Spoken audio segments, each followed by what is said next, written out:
starting to get cold at night, so it's winter is coming. I've never seen that show, but winter is coming. That's a good show.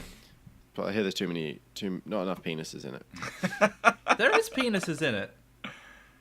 Well, it gets That chopped off. That was the joke, Vaughn. was a joke. Yeah, I like that. You trick or treated me there, didn't you? It's a trick and a treat, like a dick pic.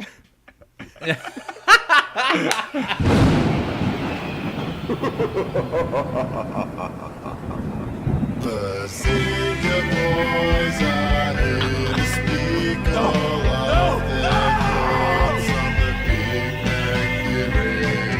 Rob has an opinion, Vaughn has an opinion.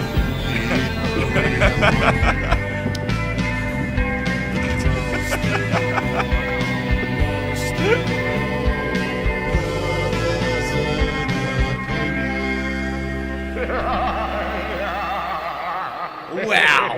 Get ready to get spooked because it's the most officialist and spookiest Big Bang podcast on the internet. The Bazinga Boys. Who are you guys? I'm Vaughn. I'm Rob. and I'm terrified. Oh, that was very spooky and unexpected, Vaughn. Thank you for doing that. I asked Harry, hey, can you make a spooky version of our theme song? Thinking he'd like get his guitar out and, I don't know, maybe get like an accordion or something, a scary instrument out and make a new one. Instead, he just slowed it down like 80% and added horror noises. It would have been better. It was great. It would have been better if he just you're like, can you make me a spooky version of this? And he just sends it straight back to you, like unedited. So what's this podcast about, Rob? This is a podcast where we watch The Big Bang Theory and find the horror in it. Oh, that's a clever way of saying it. It wasn't a Halloween episode, but we're making it a Halloween episode. That's it. So in the tradition of Halloween episodes of television, I'm assuming we're going to find one in fucking January. But we thought, hey, there's no horror in this show. Well, it's horror as it is, having to fucking watch it. But we're going to try and find the actual horror within. So, Vaughn, what did you think? I was a bit confused. I thought this was a Halloween episode. I thought it was a strange way to handle a Halloween episode, dealing with the horrors of emotional abuse. It definitely, as far as if we're going to find a random episode, accidentally may I add, that has themes that could pertain to a horror film, we picked a fucking good week. I just realized we should have called ourselves the Bazinga Boys today. Fuck, I fucked that up.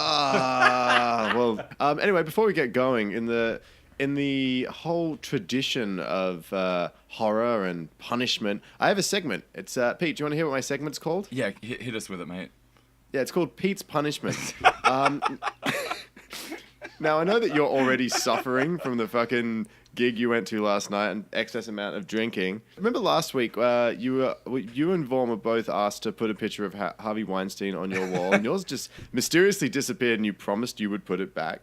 So I'm setting a challenge for Vaughn, and we can do this in a poll on our Facebook page, a good way to interact with people. I want Vaughn to come up with 5 other alternatives of who Pete now has to post, and the people can vote, and then that's who then Pete has to post on his wall. I love this. Yes, this is a good punishment. I agree, because I've still got my piece of shit up there. I've still got mine up.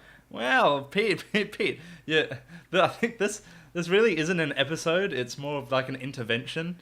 Like he's rocked up hungover again.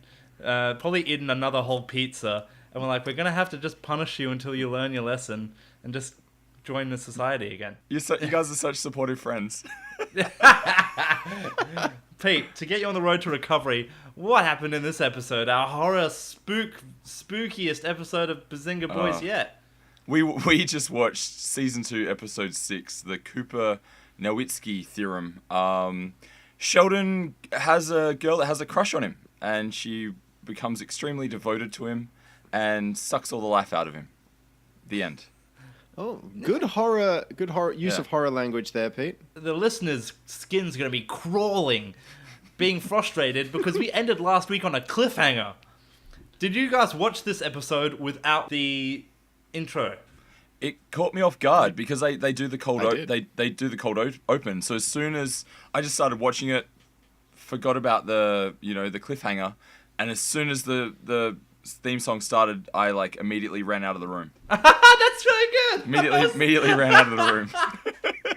Rob, did you watch it without the intro? I definitely watched it without the intro, but I feel like they were sneaky, and I feel like they knew we were coming, and that's why they snuck another Bare Naked Ladies song into the show. They're like, well, if you're not gonna hear the intro, you're gonna fucking listen to "Be My Yoko Ono." For people who don't know, like, so the graduate comes in, she's taking over Sheldon's life, making him focus on his physics work. And then they have a montage of how he doesn't get to do fun things anymore. So he doesn't get to go paintballing or play Halo or whatever else. And he's just made to work at his laptop and focus on physics through a montage. What would you guys say to finish off the cliffhanger? Was that the best episode yet? I agree. Yeah. That it is the best episode. Once again, my fucking theories are coming true. If you were gonna quote me on a DVD cover, it would be that episode was totally fine. Yeah. Yeah, exactly. But like for Big Bang Theory, that was amazing. I was like, I was mildly entertained. I was interested. I was paying attention. So this confirms the theory that like all the audience members, like because they don't hear that Bare Naked Ladies track, that's why they're so engaged, find it so funny. Exactly. I once again, I actually get shocked. I was watching it and I didn't. Wait, did you guys laugh at all? I got one in. Oh, I got a fucking smirk hell, in. Pete. I got a smirk this week. I smiled a bit. This one I was like when they were all So watching. we just need to stop watching the fucking Bare Naked Ladies. That's. This one. This is. I usually say worst episode. This is easily the best episode Yeah, for me. I agree. I think it might have been because for 22 episodes prior to this, they've been building up Sheldon as just the most annoying guy ever, and this was the big payoff. Watch him get annoyed for a bit, and that's pretty much it. Yeah, it was Ricky Lindholm was the actress that played Ramona in this episode. It was good to see her. Yeah, she. Why did she not your old friend or something? What Yeah, do you it was, want to it was great to see her. so good to No, see like her I've seen her again. in. She's in what is it, Hall and Oates, as well as Another Period. There's some really quality comedy that she appears in. But I thought it was just like I recently watched the Last House on the Left remake, which I thought was pretty good. And it wasn't not only her, but Martha McIsaac was in it as well. She was the girl that popped up at the end of this episode, who was the second annoying girl, and they were both in Last House on the Left. So put them in things together, and they're better. Wow, we got a new Big Bang Theory. But following up on another Big Bang Theory, remember Dr. Shelfman? He likes shelving things. Did he hear what he's an expert in? Was it body fluid removal in space or something? Mechanical engineering, waste management. Yeah. Again, things just keep coming true. Who would like? I maybe I have to alter it a bit because he's only shelving things because he has to learn about waste management. The last thing I have to say about this episode as well is, did you notice his belt buckle? Did you think that was a Saudi Arabian flag? I didn't notice the Saudi Arabian. I didn't notice it, but I'm sure you got a screenshot of it. I don't, because it's not a Saudi Arabian flag, but it's the exact same green. It looks like two swords crossed, and then something else. Whoever knows what that nerd reference is, unless it is just a sneaky Saudi reference, please write in and tell sneaky Saudi reference. Please, a spooky Saudi reference. Spooky Saudi please write reference. in. So where else did you guys find horror in this episode? I mean, it definitely had a Fatal Attraction-esque feel to it. For me, I was cowering under the sheets that 18 minutes into this 20-minute episode, I hadn't seen Stipples. But last second they came to the rescue. And Like clockwork. That leads me into a segment called Stipples, A Woman's Defense. Now, a filmmaker I work with listens to our podcast, and after the first time she came across the Stipples things, she came to me and she had like a huge defense, and I was like, all right, well, can you record that and can you send that to me? So I want you to pull up Stipples 1. Studios are cold. Is that it? Okay. That was 2 seconds. I thought my download didn't work because I was like, It's 2 seconds. It's 59 KB. I've never downloaded Alright, so- anything that's 59 KB.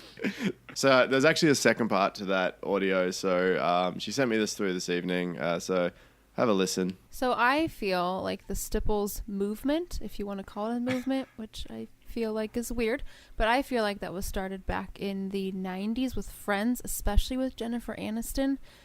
Studios are genuinely super cold. They have often firefighters and people like that on set just in case fires break out because they have to keep them cold to keep the Wow. lights from overheating and causing something dangerous on set.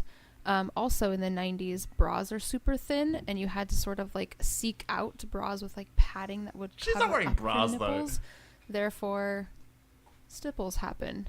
But I feel like also women always have to wear these little tank tops and thin shirts and have all these like fancy little tiny whatever fabrics, and men get to wear these thick sweaters and jackets and things, especially with Big Bang fucking Howard is wearing his weird little dicky turtlenecks all the time with Turtlenecks. sweaters over the top, and Penny's in this tiny little camisole and mini skirts. So yeah, stipples are happening. That's a thing. I know it's they're happening. kind of unavoidable.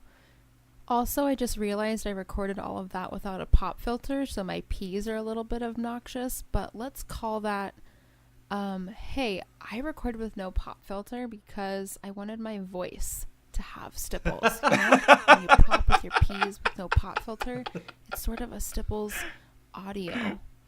So I have audio stipples while I talk about stipples, and you're welcome. I don't know about you, Vaughn, but I'm highly aroused. Me too. You've taken all the scariness out of this podcast. I want to say that as I was listening to that was Breath of fresh air. so out of left field for our podcast because it was way too smart and measured and educated. That person shouldn't be anywhere near us. That was like actual logic applied to one of our theories Yeah. for once. So thank you, person who I won't name, to not ruin your film career. Well, I'm obviously going to call her Audio Nips. Audio names. Audio nips. Well, I'm sorry. That was too educational and arousing. I have to get us back into spooky territory. So, Rob, I've secretly got you to make me a theme song. Let's play the theme song. Choose your own spook, venture with Vaughn.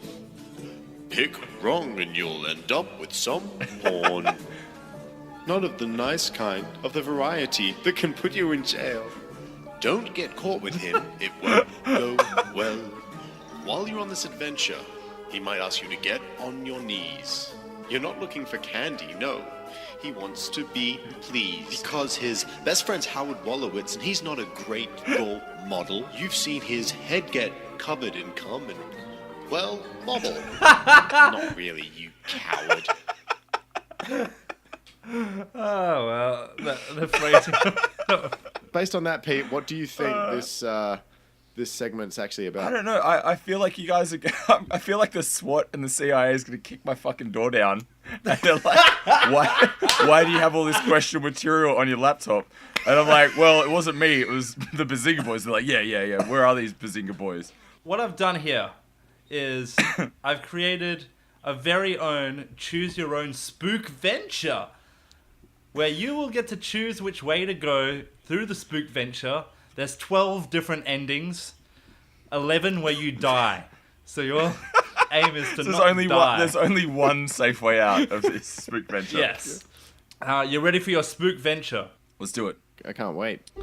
A thick fog smothers the street like a million neckbeards vaping had descended on the town at once, but scarier.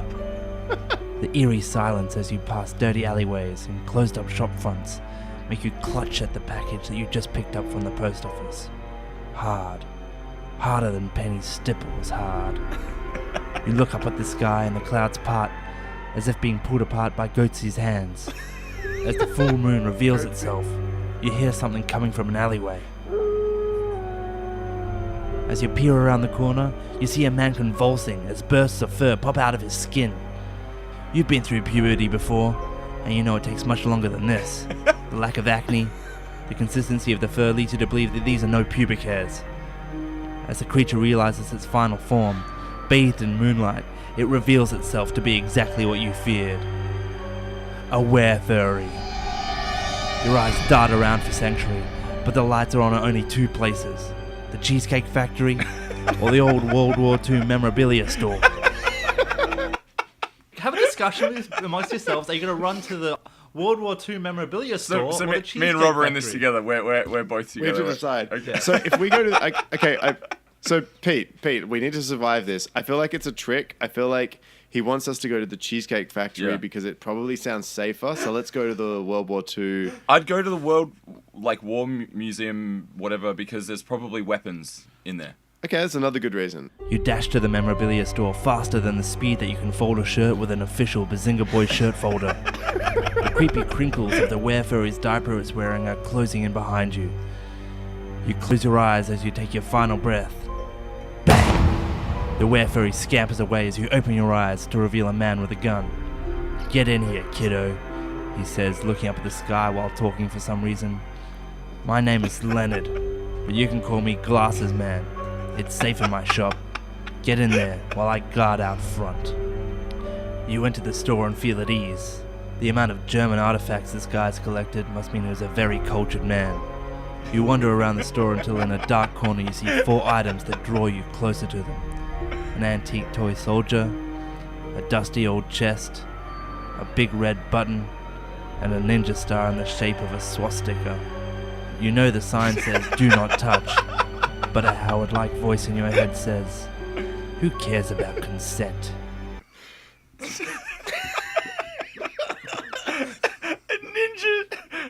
A swastika-shaped ninja star. Do you want to touch the button or the toy soldier or the dusty wanna- chest or the swastika ninja star? Oh, it's got to be the Ninja Star. Has to be the Ninja Star. Ninja star. Okay. You pick up the swastika ninja star and instantly feel it tingling all over your body. Without ever having felt it before, you instantly know this is what teleportation feels like. You feel a slight buzz like you just snorted a line of Viagra. Your eyes flutter, and you find yourself in an army of neo-Nazis about to engage in battle with Penny and Raj. Wait. Penny and Raj are taking on neo-Nazis. That's what's happened so far. I really wish the actual writers of this television show, The Big Bang Theory, went to this much effort. In primary school, you came second in the inter-school carnival when you were the leader in leaderball.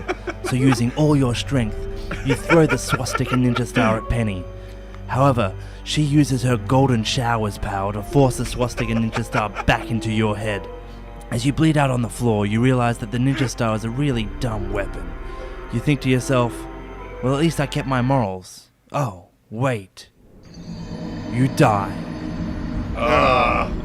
Oh, dude, Dark Souls! You put the Dark Souls fucking... You died fucking soundbite in there. Oh, That's I'm beautiful. glad you... I knew you'd appreciate that, Pete. So unfortunately, you died with a swastika ninja star on your head. Hey, can we... I'm sick of your Nazi obsession, Fawn. Can we get on the non-Nazi path? Okay, well, we'll go to the Cheesecake Factory at the start instead. So you're running away from a were-furry to the Cheesecake Factory, okay? Okay, cool. Sounds good. You run to the sanctuary of the Cheesecake Factory and burst through the doors before the were-furry can get its weirdo paws on you. But oh no, it looks like the Cheesecake Factory has been taken over by Nazis? You have just walked into a standoff between the two factions. Tiki torch-wielding neo-Nazis versus Penny and Raj. Both sides look at you. Who will you join?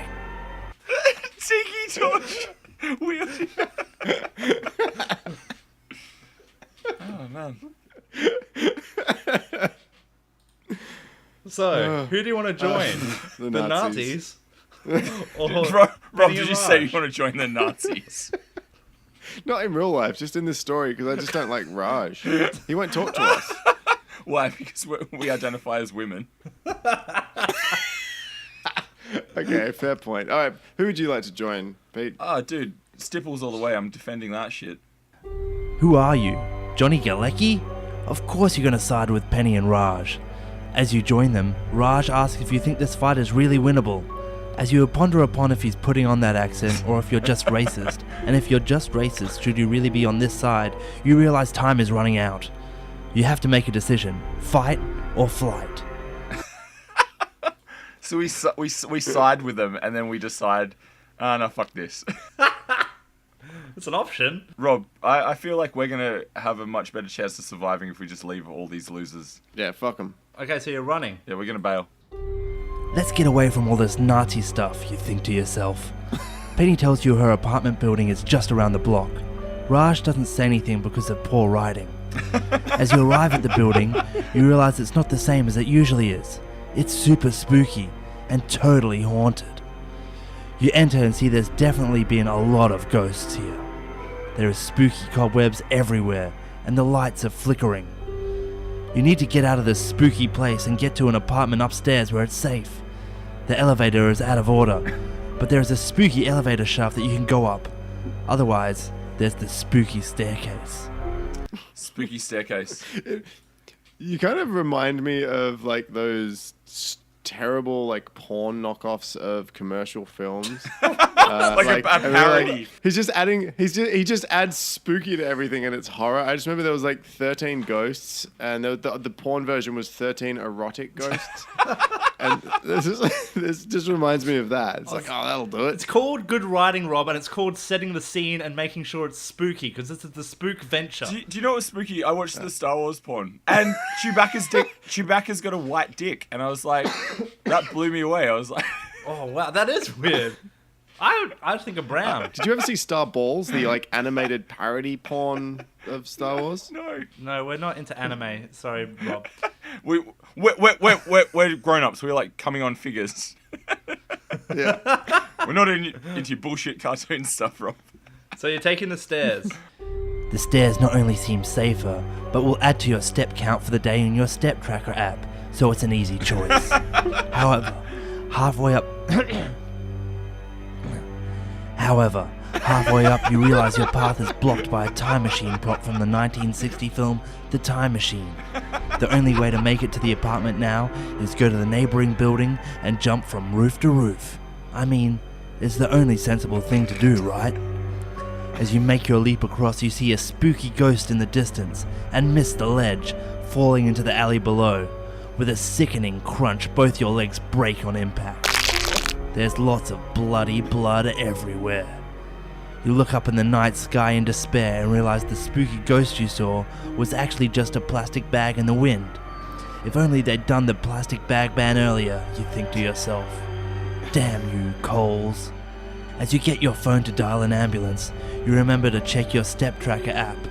Delving into the stats, you don't hear the furry footsteps of the were-furry approaching you. As you bleed out in the alley, the furry does weird, spooky things to you. You smile, as at least you met your step goal for the day. You die.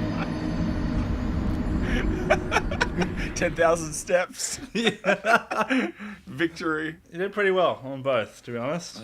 That's fucking really good, man. Yeah, I'll put that on the site. Thank you. I'm very impressed. I didn't even shower today, so I'm. You've gone through all this effort to like record and edit and I'm just like barely being able to log onto my computer. I'm like, this is such a chore. On that note, I'm really sorry if I spooked you guys because you died. But do you have any seggies? I didn't spook any seggies out of you, did I? I think I'm seggied out this evening.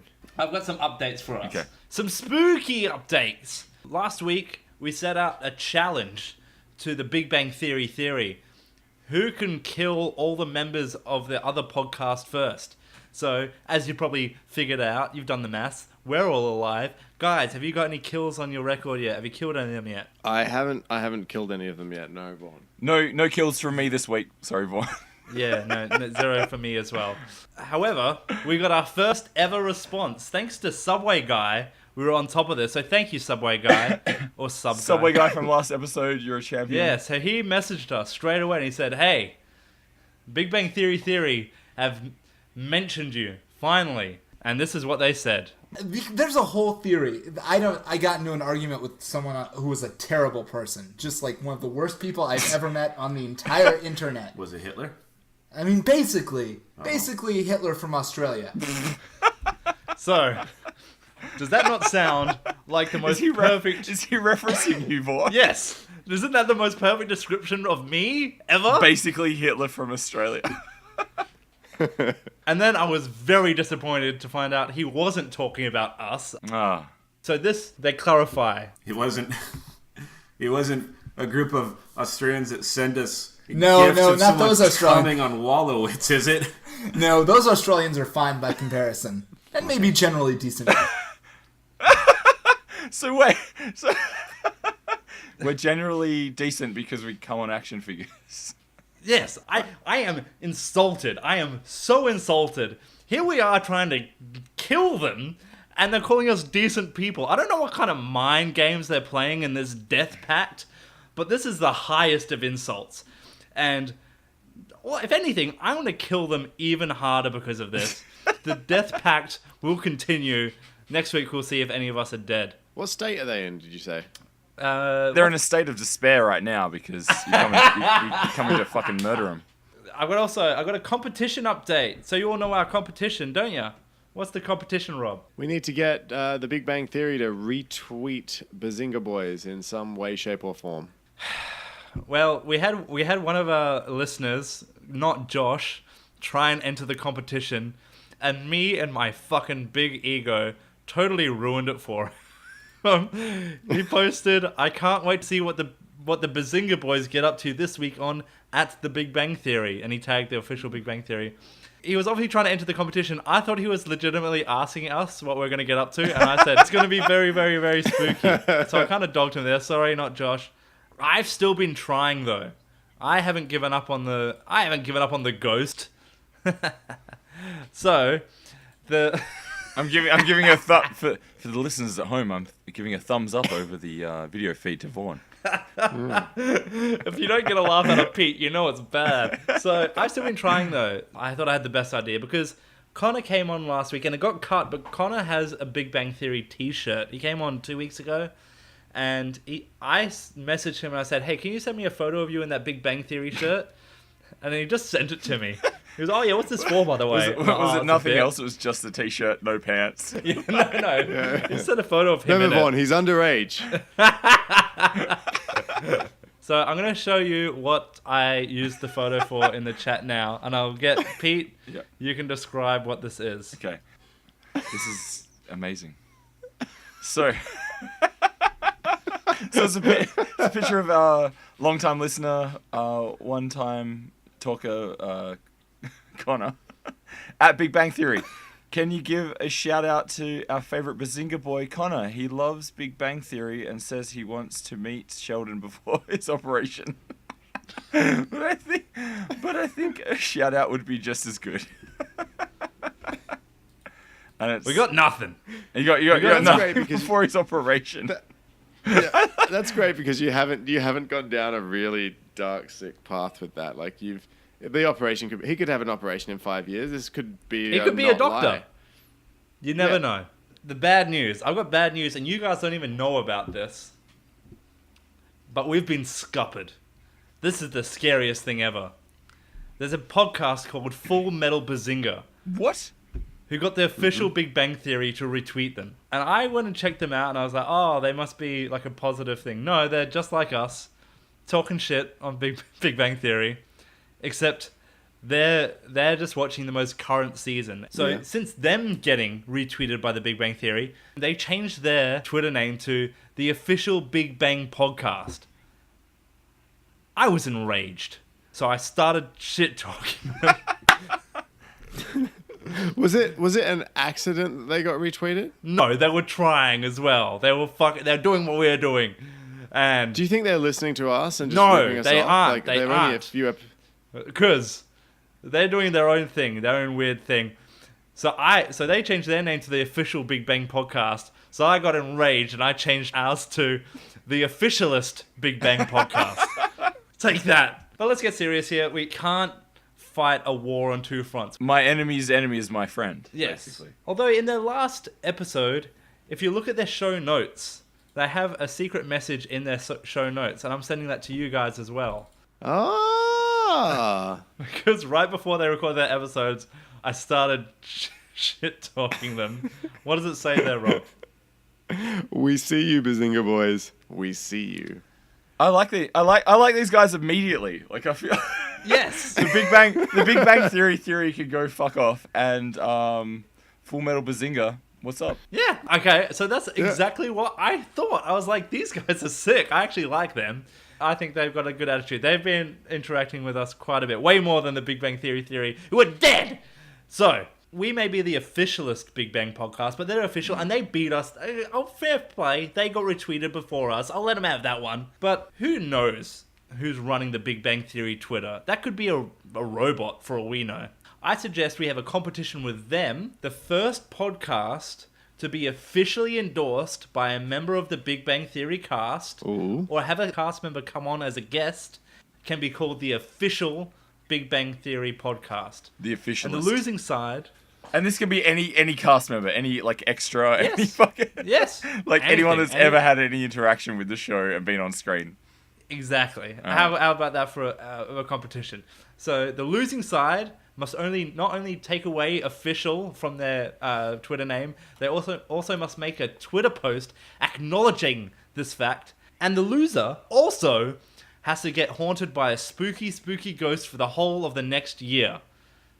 The ball is in your tennis court, Full Meta Bazinga.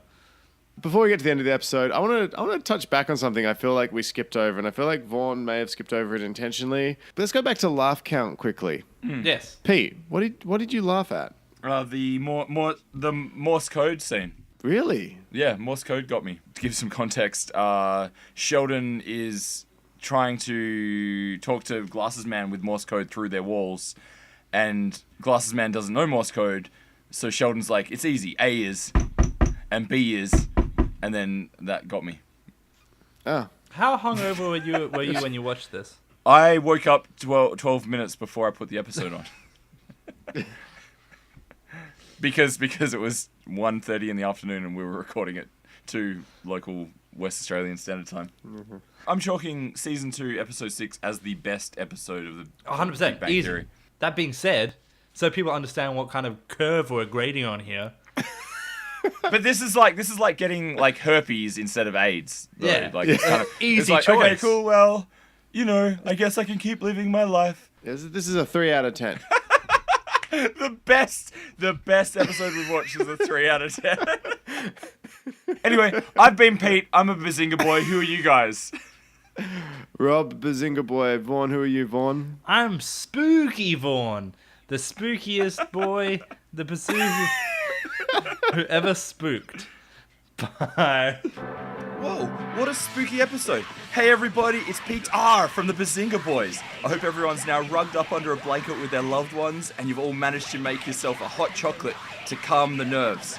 Now that you're all settled, please head across to our Facebook page and vote for your favourite Big Bang Theory character. Once you're done voting, go check out bazingaboys.com so you can have a chance to play Vaughn's incredible Spookventure pick-a-path adventure game. Hopefully everybody has a bit more luck than me and Rob did against the were-furries and neo-Nazis.